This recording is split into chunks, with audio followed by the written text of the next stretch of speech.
It consists of 24 notes played on an instrument that can only play 5 pitches of the overtone series. It is a call that's easily recognized within the first 3 notes. It's usually played on a bugle or a trumpet, and it's the only call in the military that's played slowly throughout. Its simplistic melody has evoked emotions from the most hardened combat veteran, and its origin has been clouded in mythology.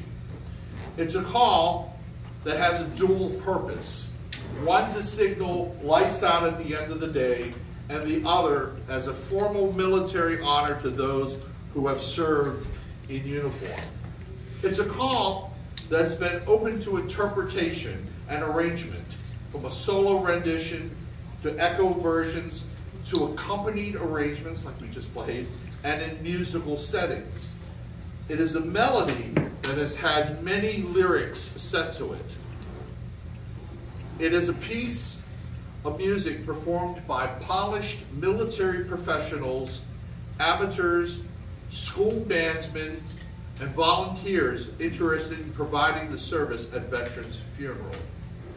It is America's national song of remembrance, a recognition passed by Congress in 2013. On November 11, 1918, a bugler sounded "Ceasefire," which brought hostilities to the end of the war to end all wars.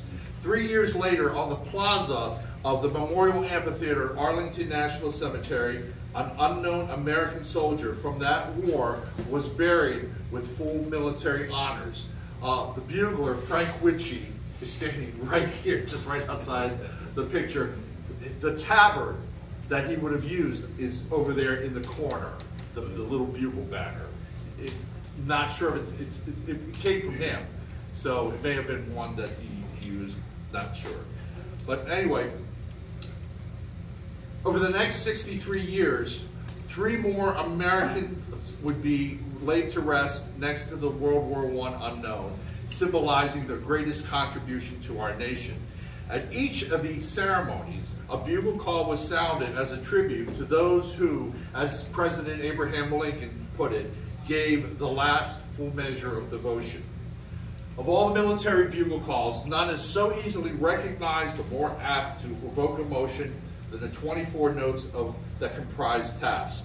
The melody is both eloquent and haunting, and the history of its origin is interesting and somewhat clouded in controversy. The use of taps is unique to the United States military, as the call is sounded at funerals, wreath laying, and memorial service, yet it is recognized anywhere around the world. The call was first sounded during the American Civil War here, when Union General Daniel Butterfield was not pleased with the call to extinguish lights, the lights out signal, feeling it was too formal of a signal, and he decided to change it. This is the call, and I don't know what's going to play, but no, it won't. Okay. Too bad. Yeah. As we know today, that's the opening to our modern tattoo, with the just a slight correction of a couple notes. But that was taken from the French manuals. Like all the infantry bugle calls in the Civil War, this came from the French manual, also to extinguish lights, however it's pronounced in French. Supposedly, this was written in 1809, and supposedly it was Napoleon's favorite bugle call. Okay, so up to the Civil War, the call was found in the military tactics, and like I said, borrowed from the French. With the help of his brigade bugler, Butterfield adapted taps from outdated bugle call no longer in use. That's the Scott tattoo. The new call was meant to honor his men who were camped here at Harrison's Landing following the 7 Days Battle. The call sounded that night in July 1862, soon spread to other units of the Union Army, and may have even been used by Confederates. Taps was made an official bugle call after the war. Daniel Adams Butterfield was born in Utica, New York on October 31st, 1831. He was the third son of 9 children, born to John Butterfield and Melinda Baker Butterfield. John Butterfield, his father, was a prominent Utica businessman who pioneered the transportation business and was instrumental in starting America's first overland express service. He won a big contract from the government in going from St. Louis to the West Coast in 3 months, just beating out some guys named Wells and Fargo. And so young Daniel was enrolled at private schools and also at the Utica Academy. He graduated from Union College in Schenectady, New York in 1849 at the unusual early age of 18 and took up the study of law. Butterfield found himself too young to enter the bar, so he decided to embark on an extended trip to the West. So his wild oats, basically. He traveled through the territory of Minnesota and journeyed through the forests along with an Indian guide. He moved to New York shortly afterward and became the Eastern Superintendent of American Express Company, Daddy's company, basically. Okay, he worked for Dad. He joined the 12th Regiment of the New York State Militia, that's the uniform of the colonel of the 12th. He's got the number 12 on his hat. And despite his lack of military experience, quickly rose to the rank of colonel. He enlisted as a private and then made his way up. It's nice if you got money, okay? The militias at that time were completely different than how the National Guards are set up today. They were designed for wealthy young men to be part of these militias. Boy, did they get a rude awakening when the war broke out. They actually had to go fight because they basically did parades every weekend for their for themselves and for their friends. When the Civil War began, the 12th Regiment mustered in New York City in April and sailed for Washington, D.C. Soon after arriving, the regiment was assigned to guard and garrison duty in the capital, including guarding the executive mansion. On May 24th, Butterfield's regiment was at the head of the Union column that advanced into Alexandria, Virginia, over the Long Bridge over the Potomac River. Butterfield was soon promoted to Brigadier General and given command of the 3rd Brigade of the 5th Army Corps, Army of the Potomac, which included regiments from New York, Michigan, and Pennsylvania. His brigade, and this is the brigade flag, his brigade took part in the Battle of Gaines Mills near Richmond on June 27, 1862. Despite a serious injury, Butterfield seized the colors of the 83rd Pennsylvania and rallied the regiment to hold their ground during a critical time in the battle. This action allowed the Army of the Potomac to withdraw safely to here at Harrison's Landing. He later received the Medal of Honor for that act of heroism. So this is basically looking up from the mansion down to the river. The Army was camped at Harrison's Landing here at Berkeley Plantation from July to August 1862. This is what his headquarters looked like. Back then, they would have tents, but then they would put these trees and leaves over it to create more shade. Not camouflage? Not camouflage. Yeah, no, we were pointing. Yeah, they had actually. This is one of the first places they had a balloon from here that went over scouting the enemy. But no, it was basically for comfort, trying to stay cool because it was hot, muggy, miserable down here in July. If you don't believe me, come back in July and check for yourself. Now, and the headquarters is properly located several hundred yards just above us, not down where the monument is located. It would make it nice for the story, but it's during this time, of course, that Butterfield's association with the bugle call tap started. Now, Butterfield himself was no stranger to bugle calls. He knew of their importance, and he had actually composed a special unit or prelude call. A prelude call was a short signal that preceded a regulation call to let the soldiers know that the next call was meant for them. So this is ba ba ba ba ba ba ba ba ba, and the guys would start singing Dan Dan Dan Butterfield Butterfield. Okay, so if you've ever seen the movie Gettysburg, the young lieutenant explains, "Oh, we have our own regimental call," and he sings that. He sings it wrong, but he sings it. He adds too many Butterfields, but that's okay. That's Hollywood for you. They didn't ask me. No offense. Butterfield himself talked about this call, saying that everybody knew it. He said, like, even after the war, many years, if he was like at a train station and he recognized somebody, he would like whistle that call softly, and they would recognize it, and he would, comrade, so good to see you again. He also said that when times got trying, the soldiers would start singing, damn, damn, damn, Butterfield, Butterfield. Butterfield had also trained his buglers in the use of the unit call. Among those was a young bugler of the 83rd Pennsylvania Volunteers, Oliver Wilcox Norton. It was during this time Butterfield decided to change the regulation call to, for extinguished light.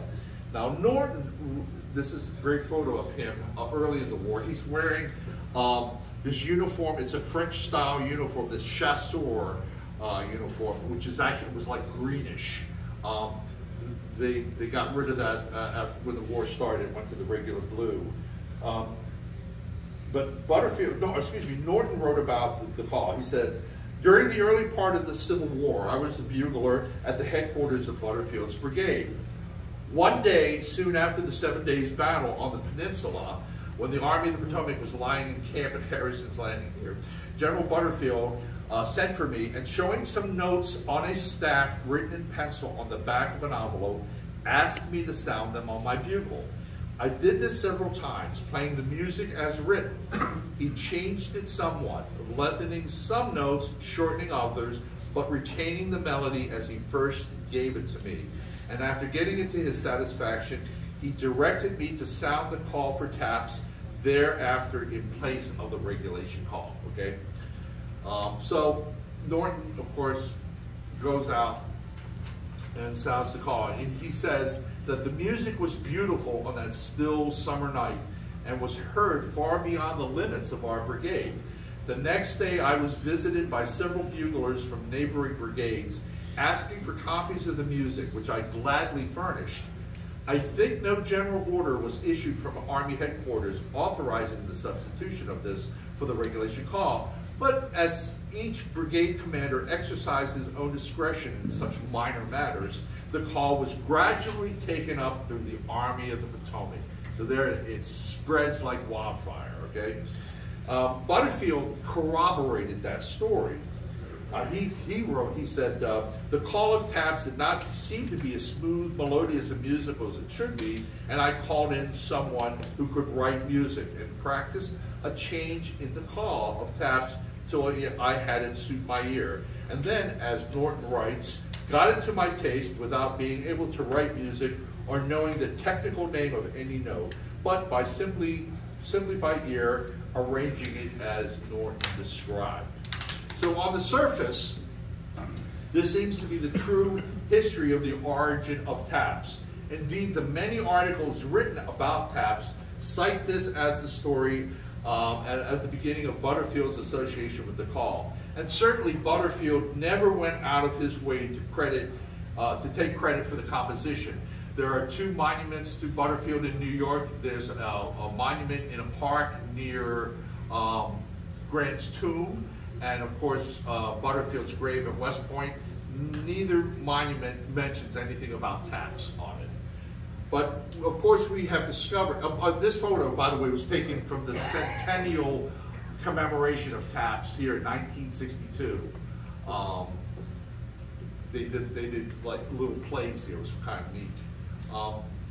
But we know that we discovered through research that taps existed in the earlier tattoo, the 1835 tattoo, so you see it outlined there. There are the notes. So Butterfield did not actually compose taps, but actually revised an earlier bugle call that we know, the early version of tattoo. It had gone out of use by the Civil War. Now, How did Butterfield know about this? And certainly Norton didn't know. He obviously would have said, "Excuse me, sir, isn't that another call?" Well, Butterfield knew this call, this tattoo, from his days as colonel in the 12th New York Militia, because there's documentation where he said that all officers will be familiar, and he mentions the manual that's listed, and in that manual is this tattoo. So he would have known the call, he would have known that it wasn't being used anymore. So he said, why not? Let's use part of it, make a new call. So it's in general, for historical accuracy, we should say Butterfield didn't compose it, but rather he revised an earlier bugle call into those 24 notes that we know today as taps. So this is not meant to take credit away from him. Now, how did the call become associated with funerals? The earliest official reference to the mandatory use of taps at a military funeral is found in the U.S. Army drill regulations for 1891, almost 30 years after the war. Although it certainly had been used unofficially long before that under its former designation, extinguished lights. Now, the first use of taps at a funeral occurred in 1862 during the Peninsula Campaign here in Virginia. Usually they would have 3 volleys that would be fired over a grave. 3 volleys, by the way, has a long history, well before the Civil War, well before the Revolutionary War, as a salute. And no, it's not called a 21-gun salute, okay? The practice may have originated in the old custom of halting the fighting to remove the dead from the battlefield, and once they had cleared, they fired 3 volleys to indicate the deceased soldiers had been recovered and the army was ready to resume fighting. But the tradition of firing the 3 volleys was noted in regulations and manuals. And back then, you'd have a whole company that would fire 3 times. Okay, of course, the firing party got cut down to 7. Okay, to fire 3 times. 21. I attended one ceremony where they had only 4 riflemen, okay, for a memorial service. Bugler was ready to play after the 3rd one, boom, right? And then boom, the 2nd one, boom, he gets ready to play, boom. Yeah, and then another, because they said, well, we only have, 4, so we have to play it to get up to 21. Yeah, I let that guy have it. Anyway, but during the Peninsula Campaign, Captain John C. Tibble of the 2nd Battery lost a cannoneer who had passed away, and the soldier needed to be buried in an advanced position. Since the enemy was close, Tibble realized it was unsafe to fire the 3 volleys because he was afraid that the fighting might start up again. So it occurred to him that the firing or the sounding of taps would be the most appropriate ceremony to use as a substitute. So it was started shortly after it was used for lights out. John Tibble is probably the guy who came up with the idea, and the first sounding of taps at a military funeral is commemorated in a stained glass window at the Chapel of the Centurion, the old post chapel at Fort Monroe, Virginia, just down the road from here. Oh. So if you get a chance ever to go to Fort Monroe, go inside the old fort itself into the chapel, and you'll see this beautiful stained glass window commemorates. And of course, the site where Taps was born is commemorated by a monument that was set up here, dedicated by the American Legion on July 4th, 1969, and rededicated 10 years ago. Now, this site is also rich in history for the Harrisons. We talked about that. You're going to hear more about those in just a bit. The Harrison family, who owned this property, both father and great-grandfather of future presidents and signer of the Declaration of Independence. Okay. Now, the bugler himself, Oliver Wilcox Norton, was known as O.W. to his friends and family. He was born in 1839, the oldest of 13 children born to a Presbyterian minister. And he was an itinerant minister, moved around from New York through Pennsylvania. The family moved to the Springfield area near Erie, Pennsylvania, where he studied at the Montrose Academy. And he was teaching and doing farm work when the war broke out. And he was among the first to enter the Union Army, mustering into Company G of the Erie Regiment. This regiment was to become the 83rd Pennsylvania. He enlisted with Company K and became the bugler for that unit. They were organized into a brigade that consisted of Pennsylvania, New York, and Michigan volunteers. A brigade is made up of several regiments, okay? And those regiments were pulled from different states. They weren't all like from the same state. This particular brigade would be joined by the 20th Maine, okay? Everybody who's ever seen the movie Gettysburg knows about Joshua Lawrence Chamberlain and the 20th Maine. That was part of the brigade that Oliver Wilcox Norton was in, okay? And they were all under the command of General Butterfield. Norton wrote home during the war, and those letters give an insight to his duties as a bugler, orderly, flag bearer, and also his life as a soldier.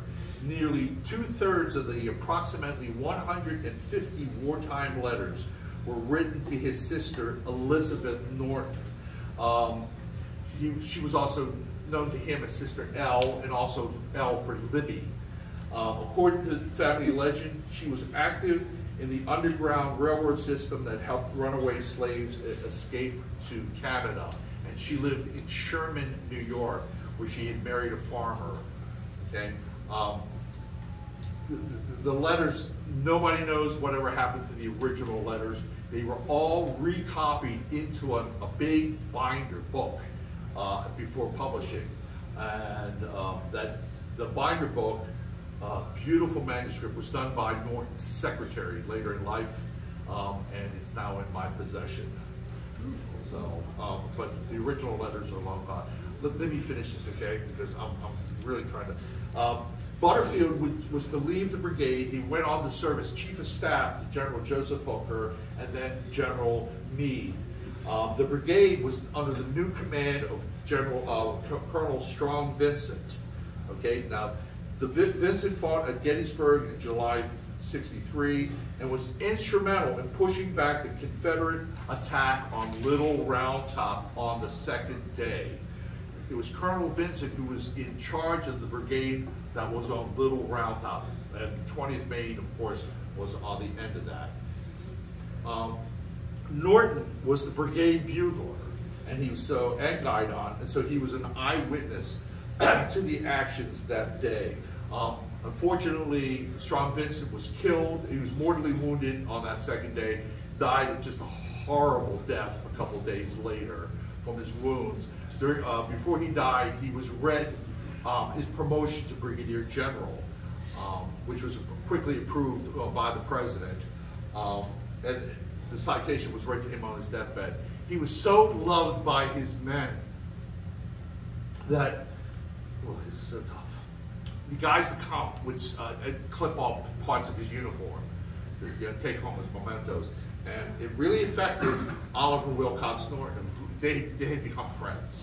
And they were very close because he was his bugler, his orderly. They talked, they were both abolitionists. So, wanting to achieve higher, Norton was commissioned as a first lieutenant in the 8th United States Colored Troops. This spoke very highly for the man, as he was fully aware that serving in such a position at that time was a death sentence should he ever be captured. So for the remainder of the war, O.W. served as a staff officer and regimental quartermaster for the regiment, for the 8th Colored Regiment. He put away his bugle for his new duties, and this is a duty, this new duty he really enjoyed, and he worked hard learning the business end of supplying an army. It certainly would aid him in the future. On November 10th, 1865, O.W. was discharged from the Army. He went on to write books. He became a member of the Grand Army of the Potomac, the GAR, served as a commander of the Illinois Commandery of the Military Order of the Loyal Legion. His book, The Attack and Defense of Little Round Top, is considered one of the best books on what happened on that second day. Absolutely worth reading. I'm told that this was a book at West Point that cadets were supposed to know. It's just a very good eyewitness. Then all his letters were put into a book called Army Letters. Following his discharge, he worked as a clerk for the Fourth National Bank in New York, and he married Lucy Fanning, and they both attended Plymouth Congregational Church in Brooklyn. That was a huge, very popular church for the well-to-do. And the minister was Henry Ward Beecher, who was a very famous orator and an anti-slave preacher. And he was the brother of Harriet Beecher Stowe, the author of Uncle Tom's Cabin. So it's like Oliver Wilcox Norton was everywhere. So I like to refer to him as almost like Forrest Gump. He moved to Chicago, where he went into the business with his younger brother Edwin. This partnership, along with two others, became the company of Norton and Fancher, whose business was the manufacture of tin cans and sheet metal goods. He made millions of dollars. They changed the name to Norton Brothers when a partner retired. The company prospered, and in 1901 he formed the American Can Company. This picture is actually in Baltimore, Maryland, and that building is still there. It's now some restaurants and some other stuff, but so Norton may have actually visited that one time. Unfortunately, around 1901, Norton's eyesight started to fail. Blindness was hereditary. His sister Elizabeth also had went blind in later years, and he spent about the last 15 years of his life blind, but certainly not handicapped. He wrote and was active in many social and veterans activities.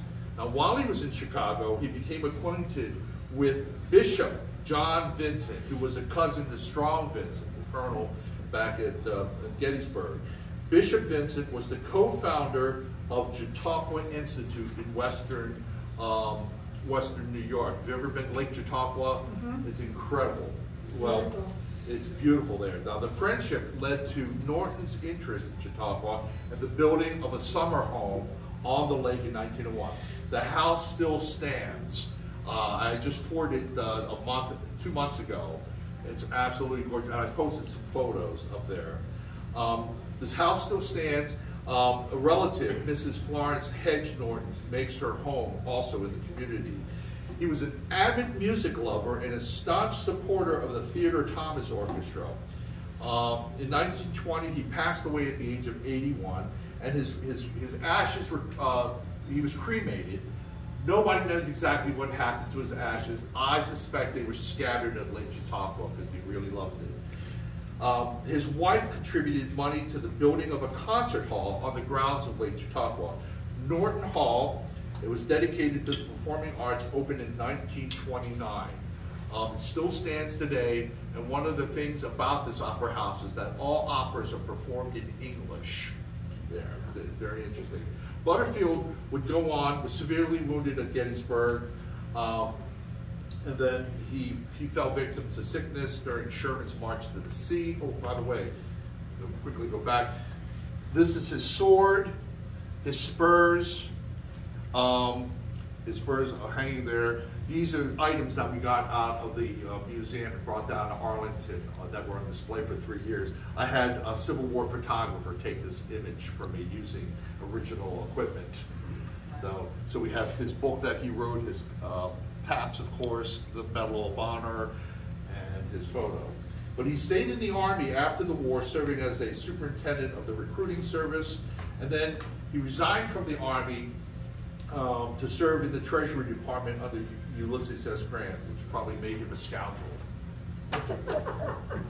I'm not going to say anything. But he went back later to work for the American Express, being a very prominent businessman. When his father passed away, he cared for the large estate that the family inherited. He was also responsible in many large ceremonies, including the funeral for General William Tecumseh Sherman in 1891. He would go on to build railroads in Guatemala, serve as the president of the Albany and Troy Steamship Company, and the head of Butterfield Real Estate Company. He moved to Craigside, the name of his house, a country home in Cold Spring, New York, overlooking the Hudson River. The town of Cold Spring got its name from a spring which George Washington would frequently drink from. It became a place where he would entertain dignitaries and friends, and in the evening, he said he could sit out on the, right there on the porch. He could hear the bugler sound taps every evening from West Point. First, I thought, oh, that's all bull crap. I know right where that house is. Yep. Well, it no longer exists, but it's a nice little hill there. But I talked to people in Cold Spring. They said, oh yeah, on a nice and clear night, you can hear the sound of the bugles coming across. That just freaks me out. He died on July 17, 1901, and was buried by special order of the Secretary of War in the cemetery at the Military Academy at West Point, with full military honors, despite the fact he never attended the academy. His tomb is the most ornate in the cemetery. It is huge. It dwarfs all the others, and it's also falling apart. It's like sandstone or something. It's very it's weathering away. Someone played taps for it? Excuse me? Did someone play taps at his funeral? Oh yeah, they have full military. So you had the West Point band. Oh, the whole band did it? Yeah, oh yeah. Oh yeah. There's also a monument, by the way, the bugler, Old Betts, Old Wax, he's also buried in that cemetery. It has a very nice grave marker that was erected by the cadets. You know, they love the guy. There's also a monument to Butterfield near Grant's tomb, and like I said before, nothing on either monument mentions taps. So, of course, I think that's about it. Yeah. You know, we celebrate, of course, a Memorial Day. People go out to picnics and stuff, and you know, we have to remember why we were out there sounding taps. There's the reason.